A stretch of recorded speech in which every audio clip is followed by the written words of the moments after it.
Albus Dumbledore, Minerva McGonagall और Rubeus Hagrid Hogwarts school of witchcraft and wizardry के प्रोफेसर्स एक अनाथ बच्चे हैरी पॉटर को उसके आखिरी बचे हुए रिश्तेदारों डर्सलीज के पास छोड़ देते हैं। 10 साल बाद हैरी डर्सलीज के साथ एक उलझन भरी जिंदगी जी रहा होता है। एक फैमिली आउटिंग के दौरान एक हादसा हो जाता है जो हैरी अनजाने में कर देता है और उसके बाद से उसे कुछ अजीब सी चिट्ठियां आने लगती हैं, वो भी उल्लू के जरिए। आखिरकार हैग्रिड वापस आता है और हैरी को बताता है कि वो असल में एक विजार्ड है और उसका हॉगवर्ट्स में एडमिशन हो चुका है। डर्सलीज के मना करने के बावजूद हैग्रिड उसे डायगन एली ले जाता है जहाँ हैरी अपनी स्कूल की सारी चीजें खरीदता है, जैसे यूनिफॉर्म, एक वैंड और एक प्यारी सी उल्लू हेडविग बर्थडे गिफ्ट के रूप में।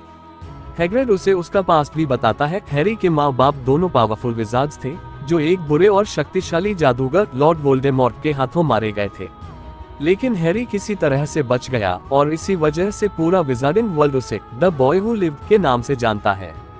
फिर हैरी किंग्स क्रॉस स्टेशन पर हॉगवर्ट्स एक्सप्रेस पकड़ता है। ट्रेन में उसकी मुलाकात रॉन वीसली और हरमाइनी ग्रेंजर से होती है।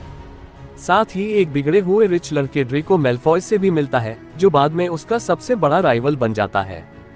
हॉगवर्ट्स पहुंचने के बाद सभी नए स्टूडेंट्स को ग्रेट हॉल में सॉर्टिंग हेड के जरिए 4 हाउसेज में बांटा जाता है, ग्रिफिंडोर, हफलपफ, रेवनिक्लॉ और स्लिथरिन। हैरी, रॉन और हरमाइनी को ग्रिफिंडोर हाउस में भेजा जाता है। वहां हैरी जादूगरी सीखना शुरू करता है और अपने पास्ट के बारे में और जानकारी मिलती है। साथ ही उसे ग्रिफिंडोर की क्विडिच टीम में सीकर बनाया जाता है, जो कि पहले साल के स्टूडेंट्स के लिए काफी रेयर होता है। एक रात स्कूल के अंदर छुपा छुपी खेलते हुए हैरी और उसके दोस्तों को एक 3 सिर वाला कुत्ता मिलता है जिसका नाम है फ्लफी, जो एक रिस्ट्रिक्टेड एरिया में छुपा होता है। बाद में पता चलता है कि फ्लफी फिलोसफर स्टोन की रक्षा कर रहा है, एक ऐसा आइटम जो अपने मालिक को अमर बना सकता है। हैरी को शक होता है कि पोशंस के टीचर स्नैप उस स्टोन को चुराने की कोशिश कर रहे हैं ताकि वोल्डेमॉर्ट वापस जिंदा हो सके। हैग्रिड से पता चलता है कि फ्लफी सिर्फ म्यूजिक सुनकर सो जाता है, तो हैरी, रॉन और हरमाइनी प्लान बनाते हैं कि स्नैप से पहले स्टोन तक पहुंचा जाए। जब वो वहां पहुंचते हैं तो फ्लफी पहले से सो रहा होता है। उन्हें कई ट्रैप्स फेस करने पड़ते हैं, जैसे एक डेडली पौधा, डेविल स्नेर, एक रूम जिसमें फ्लाइंग कीज होते हैं और एक लाइफ साइज खतरनाक चेस गेम। इन सब के बाद हैरी को पता चलता है कि स्नैप नहीं बल्कि defence against the dark arts के टीचर प्रोफेसर क्विरेल की स्टोन को चुराना चाहते थे और स्नैप तो असल में हैरी की मदद कर रहे थे। क्विरेल अपना टर्बन हटाता है और दिखाता है कि उसके सिर के पीछे खुद वोल्डेमॉर्ट का कमजोर रूप छुपा हुआ है, एक जादू के जरिए जो डम्बलडोर ने रोक रखा था। जब हैरी स्टोन ले लेता है, वोल्डेमॉर्ट उससे कहता है कि स्टोन दे दो और तुम्हारे माँ बाप वापस जिंदा हो जाएंगे, लेकिन हैरी मना कर देता है।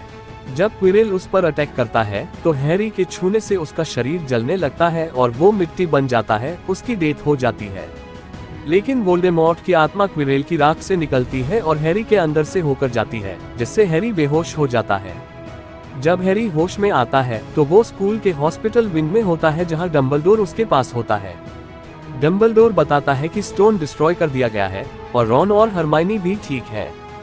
डम्बलडोर ये भी बताता है कि जब हैरी की मां ने उसे बचाने के लिए अपनी जान दे दी थी तो उसके प्यार ने हैरी को वोल्डेमॉर्ट के खिलाफ एक मैजिकल प्रोटेक्शन दे दिया था। हैरी, रॉन और हरमाइनी को उनकी ब्रेवरी के लिए हाउस पॉइंट्स मिलते हैं, जिससे ग्रिफिंडोर और स्लिथरिन का स्कोर बराबर हो जाता है। लेकिन जब नेविल लॉन्गबॉटम को 10 पॉइंट्स दिए जाते हैं क्योंकि उसने अपने दोस्त को रोकने की कोशिश की थी, तो ग्रिफिंडोर जीत जाता है हाउस कप। समर के लिए हैरी घर जाता है, लेकिन अब उसके पास एक असली घर है, हॉगवर्ट्स।